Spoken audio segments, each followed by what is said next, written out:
crowd of West Berliners gathers at the newly erected Berlin Wall, while an East German soldier patrols on the other side. In August 1961, Berliners were in shock. A concentration camp barrier has been stretched through the center of Berlin, said then Mayor and later Chancellor Willy Brandt a few hours later in front of the city's parliament. East German soldiers, left, set up barbed wire barricades at the border separating East and West Berlin on August 13, 1961. West Berlin citizens, right, watch the work. The Berlin Wall would remain for exactly 10,315 days, becoming a symbol of the Cold War and dividing the world into two hostile blocs, the capitalist West and the communist East. The wall became a stark and foreboding symbol of the Cold War. A young East Berliner works on a concrete wall that was later topped by barbed wire at a sector border in the divided city on August 18, 1961.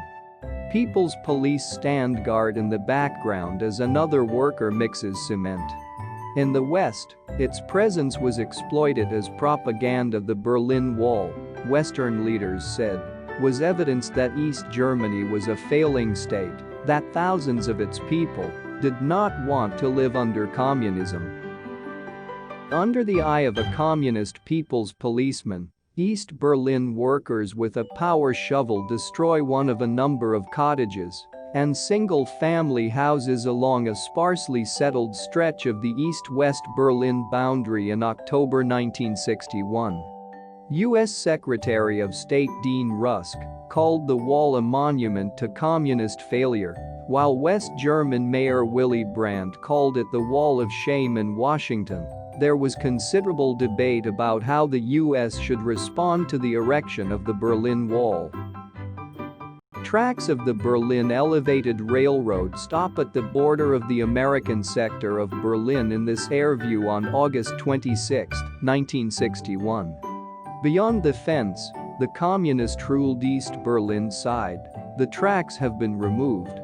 Ever the realist, President Kennedy knew that threats or shows of aggression might provoke confrontation or lead to war. He instead focused his attention on West Berlin, hailing it as a small but determined bastion of freedom, locked inside an imprisoned state.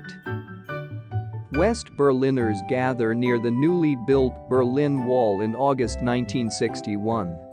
Kennedy visited West Berlin in June 1963 and was greeted by ecstatic crowds, which cheered wildly and showered his motorcade with flowers and confetti in the Rudolf-Wilde-Platz, later renamed the John F.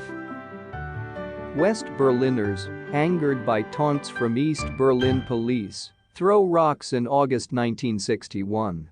Kennedy Platz, the U.S. president told a rapt audience, "There are many people in the world who really don't understand, or say they don't, what is the great issue between the free world and the communist world. Let them come to Berlin." West Germans peer over part of the newly constructed Berlin Wall while waiting for relatives to return from the eastern sector in August 1961. There are some who say that communism is the wave of the future, let them come to Berlin. Workers set up a sign warning pedestrians they are leaving the American sector of Berlin, Germany, on Wienerstrasse, Vienna Street, in the district of Kreuzberg in West Berlin, on August 13, 1961.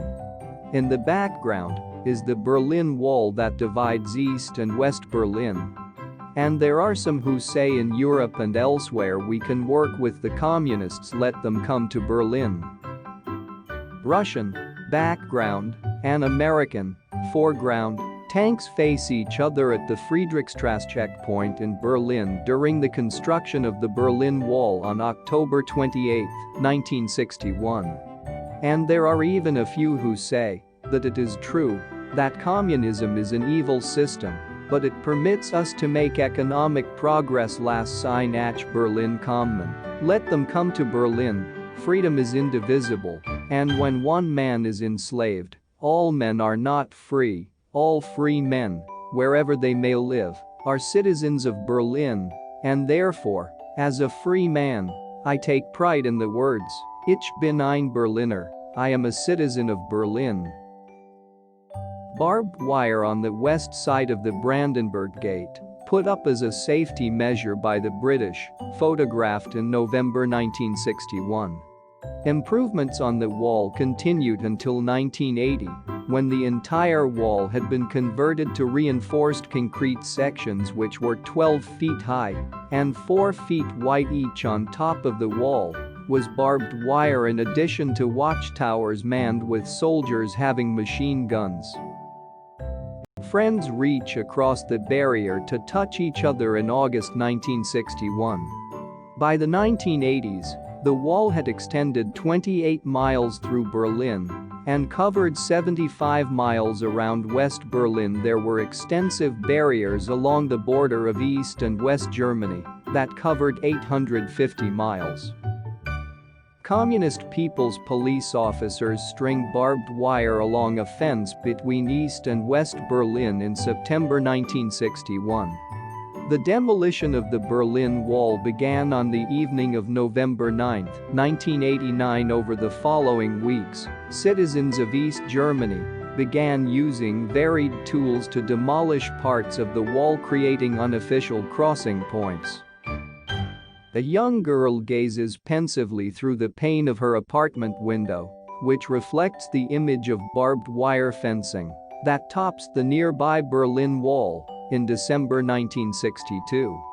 Soon afterward, the government of East Germany demolished sections of the wall to create 10 official crossing points, and by December 22, 1989, it allowed visa-free travel on both sides of the wall. On June 13, 1990, East Germany's army began official demolition of the wall and completed the job in November 1991, signaling the official reunification of Germany.